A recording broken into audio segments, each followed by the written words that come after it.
전체적인 큰 흐름은 이렇게 보시면 되겠어요.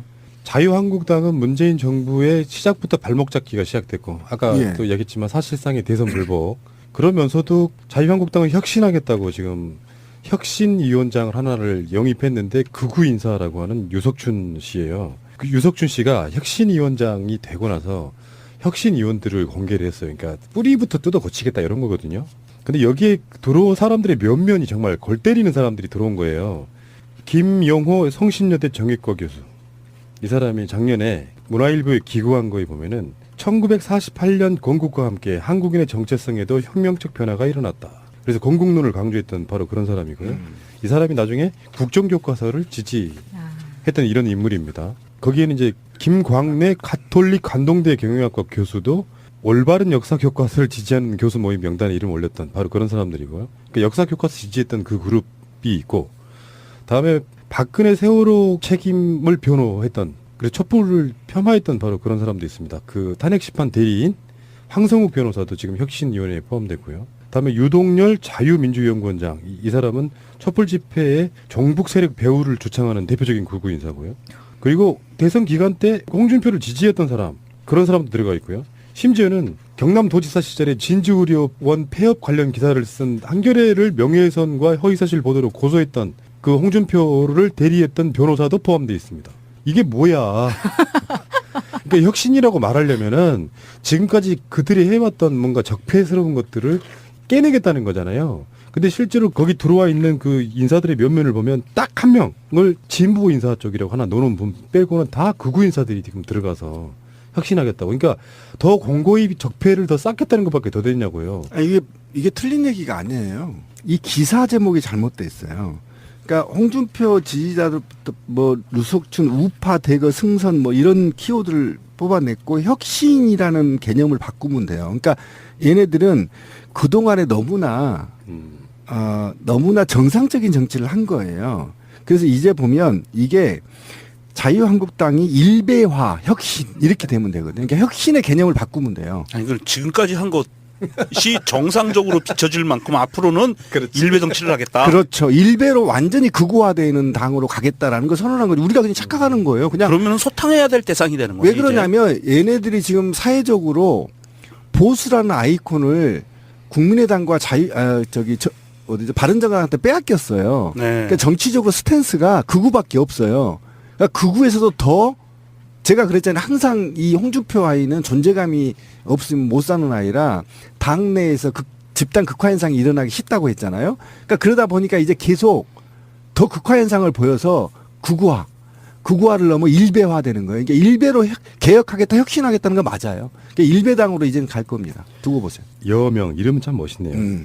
자유경제원 연구원 이 사람이 태극기 집회라고 말하는 건 그 집회에 나가가지고 당신이 붉게 물들어 놓은 우리 역사 대한민국이 바로 잡겠다는 겁니다. 이렇게 팻말 걸고 광화문에서 국정교과서 1인 시위, 지지 1인 시위도 했던 그런 사람들이 모여갖고 자유한국당 혁신하게 되는 건데 참 잘들 해봐라 이런 생각이 드네요. 그러니까 이 외에 원외에 있었던 당 외에 있었던 일배를 이제 조직 안으로 끌어들이고 국가 시스템 안으로 끌어들인 겁니다. 정당은요 공당이거든요. 그러니까 공당을 지지하는 밖의 외 그룹, 당 외의 그룹은 존재할 수 있는데 당의 그룹에서 극우 세력이나 국가의 정체성을 부정하는 세력들을 우리가 말하는 일배학자, 일배 정치인, 일배 농객들을 당내 제도권으로 끌어들이는 것은 바로 이제 일배 정치를 하겠다는 걸 선언하는 겁니다. 그러면 오히려 잘 됐을 수도 있네요. 이거를 자유한국당이라는 울타리 안에다 다 쓸어 모아서 한 방에 박멸을 시킬 수 있는 방법도 있지 않나요? 우리 이 자유한국당은 소멸의 길을 갈 수밖에 없다. 그리고 언젠가는 사건을 터지게 될 거다. 왜냐하면 이 내부에서 그렇죠. 정통적 보수를 지향하는 세력들이 그냥 두고 보지 않을 것이다. 홍준표와 자유한국당을 보면은 그런 느낌이잖아요. 뭔가 끝없이 평행선을 달리는 그런 느낌. 그러니까 이 사람들이 주장하는 건 지금도 그런 거예요. 뭐 문재인 정부가 대책도 없이 포퓰리즘으로 뭔가를 하려고 하고 있고 자기들 죽이려고 하고 있고 하다못해 청와대에서 문건이 나와도 그 문건 갖고 지금 장난치고 있고 조작하고 있고 그리고 무슨 복지 좀 하려고 그러면 다 빨갱이들 정책이고 이러면서 남의 이야기는 절대 안 듣는. 그러니까 사실은 이 속에 들어있는 음험한 건 뭐냐면은 아까 그 이우승 변호사라는 사람. 그러니까 한겨레가 열심히 진주 오리온 관련해 가지고 홍준표를 공격하는 기사를 비판하는 기사를 막 쓰니까 홍준표가 한겨레를 고소했단 말이에요. 그때 맡았던 그 변호사가 이우승 변호사인데 이런 사람들이 어떤 속내가 있냐면 그전에도 새누리당에서 공천 같은 거를 신청하는 게 정치 지향 변호사입니다. 이런 사람이 홍준표 소송 같은 거를 맡았다는 이유로 홍준표 체제의 혁신위원회에 혁신시키겠다고 들어가는 거예요. 그럼 무슨 뜻이겠어요? 홍준표 뜻을 따르겠다는 이런 의미가 있거든요. 최소한 민주당 부류의 정당들은 이렇게 안 해요. 혁신위원회 같은 걸 만들면은 예를 들면 문재인 대표가 있는 새정치민주연합이나 더불어민주당을 생각해 보세요. 선거 같은 걸 패배해가지고 혁신시키겠다고 하면요. 정반대로 가죠. 당시에 기득권으로 있는 당대표 이런 사람들을 무지하게 비판하는 그런 사람들이 들어와가지고 사실 완장차듯이 그 당 쓸어버리거든요. 그러면 이제 그 중에 뭐 나중에는 그게 이제 세력 간의 세력 싸움이 되기도 하지만 기본적으로 민주 쪽 사람들은 그 정도의 기본 개념은 있다는 거예요. 근데 이게 얘들 하는 짓거리들이 더 심한 정당, 아까 신비님 말씀처럼 기존에 있던 것들이 정상으로 보일 정도로 더 심한 정당 만들겠다는 의지를 드러내는 거죠. 아마 계속 극단으로 갈 것이고요. 근데 결국에는 자멸하는 길이기도 자멸하는 하고. 길이고 그다음에 황성욱이나 이우승 같은 경우는 황성욱 같은 경우는 지금 박근혜 탄핵 변호사 아니었습니까? 대변하는 변호사 있고 우승우는 그 성한종 리스트 자기를 대변했던 변호사를 당내로 끌어들이는 것은 굉장히 이게 문제가 심각한 문제입니다. 왜 그러냐면 민의의 대통령 탄핵을 찬성했던 86%의 민의를 받아들이지 않겠다는 겁니다. 이거는 대선 불복을 넘어 민의를 불복하겠다는 거거든요. 그러면 정치가 어디로 가겠어요? 극우로 가요. 소수 극우. 그런 것들이 이제 당내에 팽배한 분위기가 되다 보면 그래서 그렇지. 지금 장제원이 그것 때문에 싸운 거예요. 네. 김태흠하고 비공개로 한 회의인데 밖에 기자들이 다 들을 정도로 이런 거 있지. 야, 개새끼야! 막 이런 거 있잖아. 너 새끼 지금 바른정당 갔다 왔잖아. 아그래 닥치고 있어. 그러니까 이제 장제원 입장에서 당신 같은 사람들 때문에 이 당 이렇게 망해진 거야. 막 싸우고 씩씩거리고 나오고 인터뷰하고 그러더라고. 근데 애들이 싸울 줄을 몰라요. 제발 좀 있잖아요. 싸울 때 머리카락 잡고 좀 싸우라고 다 뽑아버려. 씨발 자꾸. 김태흡이하고 장제원 머리카락 잡고 싸우다 보면 다 뽑혀. 그러니까 그런 식으로 가다 보면 나중에 언젠가는 그 분위기가 총알탄 사나 이런 개념으로 쭉 가다가 나중에 결정적으로 국민들 앞에 실수할 겁니다. 즉 김학철 같은 그런 막말처럼 그러다가 정말로 해체 요구에 직면하게 될 날이 금방 온다. 그러니까 지금 행복 언저리 문재인 정부의 행복 정치 언저리에 가볍게 숨어서 이런 폐륜 행위들이 용인되는 문화가 좀 있어요. 나 이게 안타깝더라. 그러니까 이 행복은 행복대로 하고요. 응징은 응징대로 국민들이 나서야 됩니다. 그래서 지금 이제는 다시 촛불의 분위기를 살릴 필요가 있다. 왜 그러냐면 이 악은 뿌리를 뽑아야 돼요. 남겨두면 계속 타고 올라와요. 그래서 저는 이런 거에 대해서 하루에 우리 촛불 시민들이나 민주주의 행복에 젖어 있지 말고 이 행복을 바탕으로 하루에 1시간만이라도 이런 적폐를 청산하기 위해서 소셜미디어에서나 좀 이런 운동을 하자. 자기 스스로 조직적으로 하자는 게 아니라 이런 사람들 댓글도 달아주고 나쁜 놈 정치 그만하라. 달아주고 문자도 보내고 이러는 것이 지속적인 민주국가를 만들어 나가는데 정말 그 촛불의 의미를 시행하는 거다 이렇게 보거든요. 네. 굉장히 아마 이 아이들 때문에 우리 국민들이 또 한 번 상처받을 일이 곧 올 겁니다. 두고 보십시오. 근데 대선 불복을 이야기하면은 또 다른 야당들도 이야기를 해야 되는데요. 네. 정의당을 제외하고 지금 국회는 이렇게 보시면 되겠네요. 그 이혜훈이나 박주선이나 뭐 이정미 정의당 대표나 이런 사람들이 이제 추미애 대표와 함께 청와대에 들어가서 밥 잘 얻어 드시고 그리고 나오자마자 이제 이런 분위기예요. 정부 조직법은 처리하기로 했어요. 그러니까 지금 당장 정부 조직법은 처리가 안 되면 정권 자체가 성립이 사실 안 되는 부분이 있거든요. 새롭게 만들어지는 뭐 벤처기업부 장관 같은 것도 그게 통과돼야 이제 임명할 수 있고요. 그건 처리하기로 했는데 대통령 1호 공약인 일자리 관련된 추경은 지금 아직도 답보 상태에 있거든요. 저는 사실상 대선 불복이라고 봐요. 그러니까 이게 사대강 만들겠다는 것도 아니고 국민들한테 일자리 가겠다는 건데 이제 이런 논란을 만들어내죠. 뭐 공무원들이 더 생기는 건 그렇다. 이현주가 지금 그러고 있거든요. 각종 언론 인터뷰에서. 이현주 아직도 국회의원 얘기 사퇴 안 했어요?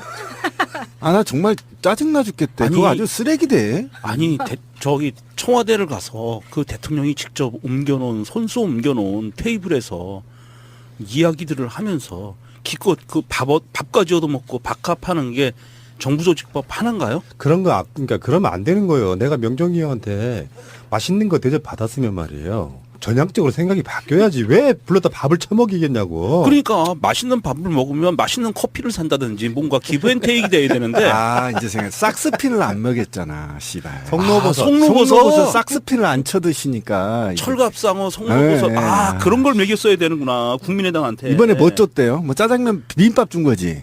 그러니까 이 말을 그냥 안 듣는 한식이었던 거야. 것 같은데 아니야 중식이었다는 것 같아. 중식. 짜장면. 아이 설마 짜장면 나왔겠어요. 탕수육은 근데요, 나왔겠지. 지금 여러 가지 디테일들이 있어요. 당마다 조금씩 다르고. 근데 공무원 채용 과정에 필요한 예산 80억 원. 진짜. 이것 때문에 지금 사실 막 걸려 있는 부분이 있고 그런데 그것이 막 이제 장기적으로 몇 년 가면은 더 비용이 들 거다 막 이렇게 반대를 하는데요. 사실 의미 없는 짓거리고 지금 고위공무원 채용하는 것도 아니고 그러니까요. 전반적으로 봤을 때 공무원들이 국민 실생활에 밀접한 연관이 있는 최하위직 공무원들 더 채용하는 거거든요. 이게 아니 80억 그것도 이라는 것도. 잠깐만요. 최하위직 공무원도 아니고요. 일반 저희 소속의 행정공무원은 안 뽑겠다는 겁니다. 예, 이거 경찰하고 소방직이에요. 예, 경찰 소방직이기 때문에 이게 안전에 관계된 부분이거든요. 예, 소방은 지금 엄청나게 인력이 부족하거든요. 그러니까 소방에 그렇죠. 대해서 좀 많이 뽑아야 되고 이런 건데 그걸 지금 반대하고 있는 거거든요. 재밌는 거는 바른정당이나 자유한국당이나 국민의당 같은 데서 자기들 대선 공약이었던 것도 반대하고 있어요. 그러니까. 미친다니까. 그러니까 제가 볼 때 요즘 야당 하는 것 보면 저는 야당이 여당의 정책에 대해서 반대하는 게 맞다고 생각하는 그게 의무예요. 사실은. 근데 이게 논리나 국민적 정서에 부합해서 논리를 반박을 해야 돼요. 예를 들면 공무원 일자리 늘리지 않겠다 그러는데 야당들의 주장에 보면 국민들한테 마치 일반 행정직 공무원들 늘리는 것처럼 오도하고 있단 말이에요. 그러게요. 예. 그게 아니잖아요. 그리고 문재인 대통령이 직접 얘기를 했어요. 일반 행정공무원 뽑는 거 아니다. 이렇게 했는데도 계속 공무원만 얘기를 하는 거예요. 아니 소방직은 소방직 공무원들 같은 경우엔 바로 이 국민의당 국회의원 니들도 아플 때 앰뷸런스 몰고 가는 게 소방관들이에요. 119에 신고하면 그런 사람들이 경무에 시달리고 교대 근무도 제대로 되지 않고 이러고 있는데도 불구하고 이런 짓을 한다는 거는 정말 이건 나쁘기가 말로 할 수가 없어요. 어떻게. 그리고 이제 OECD 가입 아까 ILO 얘기도 나왔는데요. OECD 가입하면서 OECD가 국제 표준안을 내는 게 있어요. 그러니까 이 OECD의 기준안에 항상 따라가려고 노력하는 것이 그 나라들의 특징인데요. OECD 가입 국가 중에 인구 대비 공무원 수가 저희가 아마 하위권에 있습니다. 일본에 비해 3분의 1이거든요. 그러니까 공공 부분의 일자리를 우리나라는 어떻게 얘기를 하고 있냐면 그러니까 공공 부분의 공무원이 인구 대비의 수가 적정하게 배치돼야 행정 서비스를 제때 받을 수 있는 거예요. 예를 들면 지금 최근에 같은 경우 어떤 공무원들이 많이 필요하겠어요? 사회복지직이 많이 필요하겠죠. 지금 대거. 그렇잖아요. 노인복지. 그렇죠. 예. 그러니까 이런 데에 구체적으로 지금 지향하는 국가 정책이 있는 거란 말이에요. 그런데 무조건 야당이 OECD의 기준안도 무시하고 그다음에 국민 서비스도 무시하고 무조건 반대하는 이유가 없어. 단지 돈. 그 80억이 돈이에요? 돈도 아니죠. 박근혜가 그 청와대에서 뭐 이상한 거 산 거가 얼마인데. 비아그라 어떻게 됐을까? 권 PD. 비아그라 혹시 방송했나요? 내가 갑자기. 먹었어. 내가 먹었어. 아니 그 물품대장에 등록했을까? 이번에 침대도 등록했잖아. 그거는 어쨌든 비아그라. 비아그라 그것도 적은 양이 아니에요. 꽤 많은 양이어서 물품 등록을 해야 됩니다. 제가 국가별로. 그 최민희 의원 방송에서 그 이야기를 했는데 꼭 물어보세요, 최민희 의원한테. 쓰던 안 쓰던 네. 거기에 없어졌으면 절도예요. 절도예요. 그렇죠. 그 국가의 절도예요. 비품이라고. 예. 국가의 예산 쓴 거는. 예. 비아그라를 처먹었으면 누가 먹었는지까지 사실 기록돼야 돼. 기록돼야 됩니다. 예, 예. 기록돼야 되고. 거기서 김상원 갑자기- 나오기만 해봤죠. 저도 영광이었겠어요. 우리 공주가 준 비아그라를 먹으면. 서면 보고 했겠지. 예. 그러네요. 어쨌든 다른 길로 갔는데 어쨌든 제발 있잖아요. 이제 국민을 개돼지로 보지 마라. 촛불혁명 이후에 야권이 나갈 방향은 논리적으로 반박하라는 겁니다. 예. 그렇죠. 예. 문재인 정부 논리적으로 반박하라는 거예요. 그거는 고유 자기들의 고난이니까 하라는 거예요. 국민이 그걸 보고 판단하면 되는 거니까. 자기들이 판단하는 게 아닌데 그런데 80억 얘기 나오는데 국민들이 이미 80억 가지고 일자리 창출하고 하겠다라고 한다면 얘네들이 지금 제가 기분 나쁜 게 공무원이 국민적 정서가 별로 안 좋잖아요. 우리나라에서는. 그거를 타고 구체적 사항을 아까 명종 씨가 얘기한 대로 구체적인 사항을 얘기 안 하는 거야. 안전이나 생명에 유의된 공무원들을 그러면. 늘리는데 마치 행정직 공무원들을 늘리는 것처럼 그냥 퉁쳐서 퉁쳐서 철밥그릇 뭐 예, 그런 이게 식으로 이현주 인터뷰 보니까 제가 화가 난 거예요. 이 머리털을 예, 뽑아버려. 근데 대머리라고. 야당이 지금 어떤 논리를 만들어냈냐면 현재 1년 평균 3만 8천 명의 공무원을 채용하고 있다고 해요. 신규로.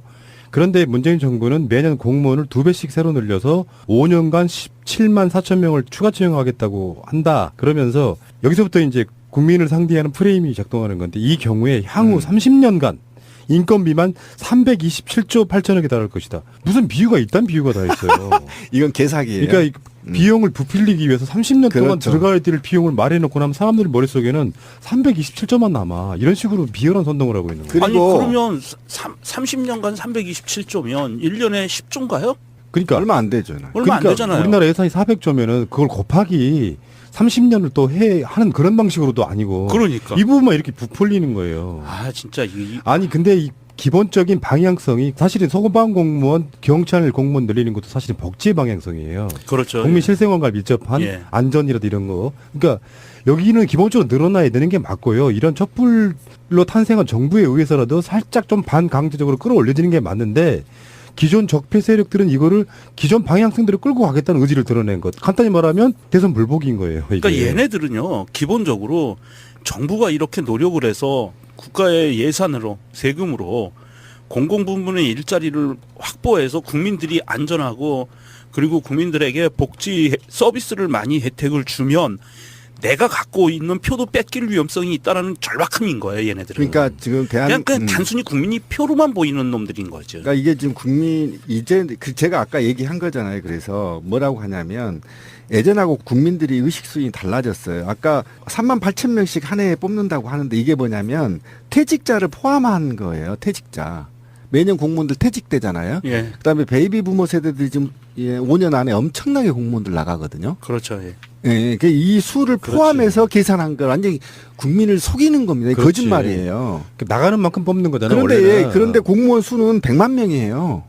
이 100만 명에서 퇴직하면 퇴직한 만큼 뽑는 게 당연한 거잖아요. 당연하죠. 예. 근데 그거를 계산해서 뭐 300조니 400조니 하는데 아니 그러면 2049년 30년 후에 2049년에 2047년 경에 우리나라 국가 예산이 얼마나 될까요? 제가 볼 땐 1,500조 넘습니다.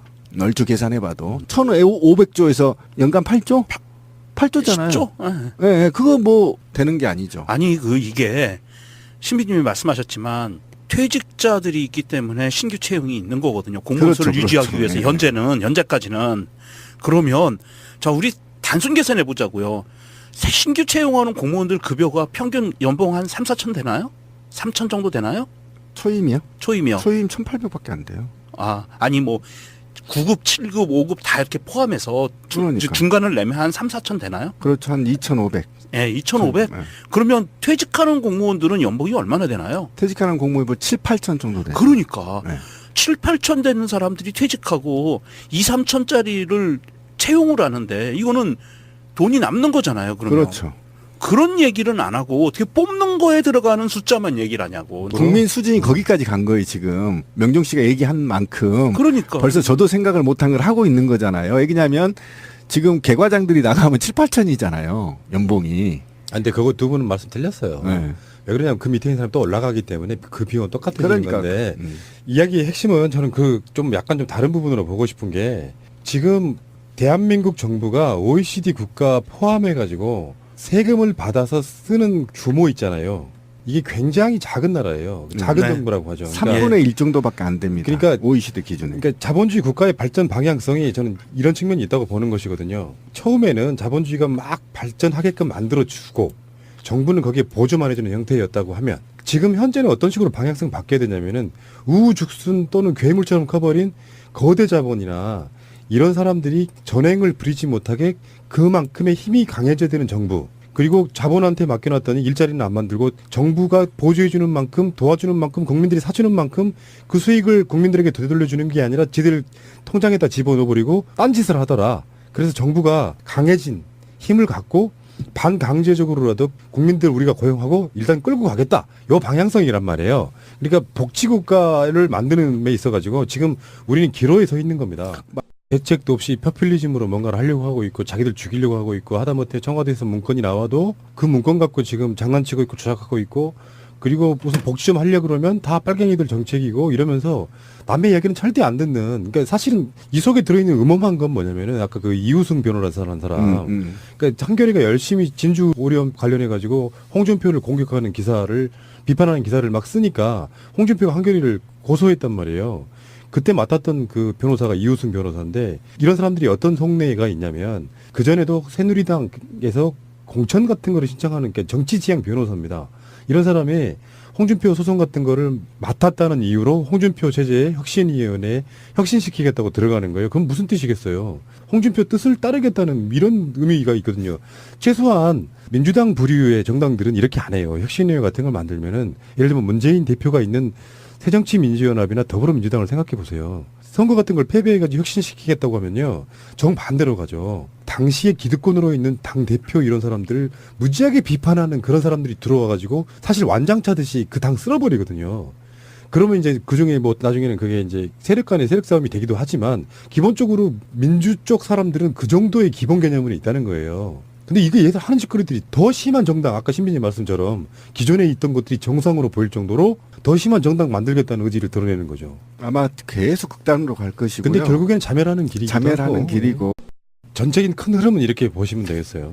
자유한국당은 문재인 정부의 시작부터 발목 잡기가 시작됐고 아까 예. 또 얘기했지만 사실상의 대선 불복 그러면서도 자유한국당은 혁신하겠다고 지금 혁신위원장을 하나를 영입했는데 극우 인사라고 하는 유석춘 씨예요. 그 유석춘 씨가 혁신위원장이 되고 나서 혁신위원들을 공개를 했어요. 그러니까 뿌리부터 뜯어 고치겠다 이런 거거든요.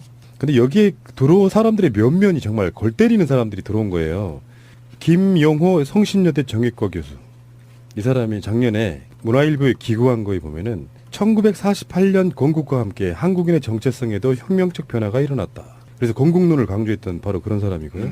이 사람이 나중에 국정교과서를 지지했던 이런 인물입니다. 거기에는 이제 김광래 가톨릭 관동대 경영학과 교수도 올바른 역사 교과서를 지지하는 교수 모임 명단에 이름 올렸던 바로 그런 사람들이고요. 그러니까 역사 교과서 지지했던 그 그룹이 있고 다음에 박근혜 세월호 책임을 변호했던 그래서 촛불을 폄하했던 바로 그런 사람도 있습니다. 그 탄핵심판 대리인 황성욱 변호사도 지금 혁신위원회에 포함되고요. 다음에 유동열 자유민주연구원장 이 사람은 촛불 집회에 종북 세력 배후를 주창하는 대표적인 극우 인사고요. 그리고 대선 기간 때 홍준표를 지지했던 사람 그런 사람도 들어가 있고요. 심지어는 경남도지사 시절에 진주의료원 폐업 관련 기사를 쓴 한겨레를 명예훼손과 허위사실 보도로 고소했던 그 홍준표를 대리했던 변호사도 포함되어 있습니다. 이게 뭐야. 그러니까 혁신이라고 말하려면은 지금까지 그들이 해왔던 뭔가 적폐스러운 것들을 깨내겠다는 거잖아요. 근데 실제로 거기 들어와 있는 그 인사들의 면면을 보면 딱 한 명을 진보 인사 쪽이라고 하나 노는 분 빼고는 다 극우 인사들이 지금 들어가서 혁신하겠다고. 그러니까 더 공고히 적폐를 더 쌓겠다는 것밖에 더 되냐고요. 아, 이게 틀린 얘기가 아니에요. 이 기사 제목이 잘못돼 있어요. 그러니까 홍준표 지지자들부터 뭐 류석춘, 우파, 대거, 승선 뭐 이런 키워드를 뽑아냈고 혁신이라는 개념을 바꾸면 돼요. 그러니까 얘네들은 그동안에 너무나 정상적인 정치를 한 거예요. 그래서 이제 보면 이게 자유한국당이 일배화, 혁신 이렇게 되면 되거든요. 그러니까 혁신의 개념을 바꾸면 돼요. 아니 그 지금까지 한 것이 정상적으로 비춰질 만큼 앞으로는 일배 정치를 하겠다. 그렇죠. 일배로 완전히 극우화되는 당으로 가겠다라는 걸 선언한 거죠. 우리가 그냥 착각하는 거예요. 그냥 그러면 소탕해야 될 대상이 되는 거예요. 왜 그러냐면 얘네들이 지금 사회적으로 보수라는 아이콘을 국민의당과 바른정당한테 빼앗겼어요. 네. 그러니까 정치적으로 스탠스가 극우밖에 없어요. 그러니까 극우에서도 더 제가 그랬잖아요. 항상 이 홍준표 아이는 존재감이 없으면 못 사는 아이라 당내에서 집단 극화 현상이 일어나기 쉽다고 했잖아요. 그러니까 그러다 보니까 이제 계속 더 극화 현상을 보여서 극우화를 넘어 일배화되는 거예요. 그러니까 일배로 개혁하겠다, 혁신하겠다는 거 맞아요. 그러니까 일배당으로 이제는 갈 겁니다. 두고 보세요. 여명 이름은 참 멋있네요. 자유경제원 연구원 이 사람이 태극기 집회라고 말하는 건 그 집회에 나가가지고 당신이 붉게 물들어 놓은 우리 역사 대한민국이 바로 잡겠다는 겁니다. 이렇게 팻말 걸고 광화문에서 국정교과서 1인 시위, 지지 1인 시위도 했던 그런 사람들이 모여갖고 맞아요. 예. 자유한국당 혁신하게 되는 건데 참 잘들 해봐라 이런 생각이 드네요. 그러니까 이 외에 원외에 있었던 당 외에 있었던 일베를 이제 조직 안으로 끌어들이고 국가 시스템 안으로 끌어들인 겁니다. 정당은요 공당이거든요. 그러니까 공당을 지지하는 밖의 외의 그룹, 당 외의 그룹은 존재할 수 있는데 당의 그룹에서 극우 세력이나 국가의 정체성을 부정하는 세력들을 우리가 말하는 일베 학자, 일베 정치인, 일베 농객들을 당내 제도권으로 끌어들이는 것은 바로 이제 일베 정치를 하겠다는 걸 선언하는 겁니다. 그러면 오히려 네. 잘 됐을 수도 있네요. 이거를 자유한국당이라는 울타리 안에다 다 쓸어 모아서 한 방에 박멸을 시킬 수 있는 방법도 있지 않나요? 우리 이 자유한국당 소멸의 길을 갈 수밖에 없다. 음. 그리고 네. 언젠가는 사건을 터지게 될 거다. 왜냐하면 이 내부에서 그렇죠. 네. 정통적 보수를 지향하는 세력들이 그냥 두고 보지 않을 것이다. 홍준표와 자유한국당을 보면은 그런 느낌이잖아요. 뭔가 끝없이 평행선을 달리는 그런 느낌. 그러니까 이 사람들이 주장하는 건 지금도 그런 거예요. 뭐 문재인 정부가 그다음에 황성욱이나 이우승 같은 경우는 황성욱 같은 경우는 지금 박근혜 탄핵 변호사 아니었습니까? 대변하는 변호사 있고 우승우는 그 성한종 리스트 자기를 대변했던 변호사를 당내로 끌어들이는 것은 굉장히 이게 문제가 심각한 문제입니다. 왜 그러냐면 민의의 대통령 탄핵을 찬성했던 86%의 민의를 받아들이지 않겠다는 겁니다. 이거는 대선 불복을 넘어 민의를 불복하겠다는 거거든요. 그러면 정치가 어디로 가겠어요? 극우로 가요. 소수 극우. 그런 것들이 이제 당내의 팽배한 분위기가 되다 보면 그래서 그렇지. 지금 장제원이 그것 때문에 싸운 거예요. 네. 김태흠하고 비공개로 한 회의인데 밖에 기자들이 다 들을 정도로 이런 거 있지. 야 개새끼야! 막 이런 거 있잖아. 너 새끼 지금 바른정당 갔다 왔잖아. 아그래 닥치고 있어. 그러니까 이제 장제원 입장에서 당신 같은 사람들 때문에 이 땅이 이렇게 망해진 거야. 막 싸우고 씩씩거리고 나오고 인터뷰하고 그러더라고. 근데 애들이 싸울 줄을 몰라요. 제발 좀 있잖아요. 싸울 때 머리카락 잡고 좀 싸우라고 다 뽑아버려. 씨발 자꾸. 김태흡이하고 장제원 머리카락 잡고 싸우다 보면 다 뽑혀.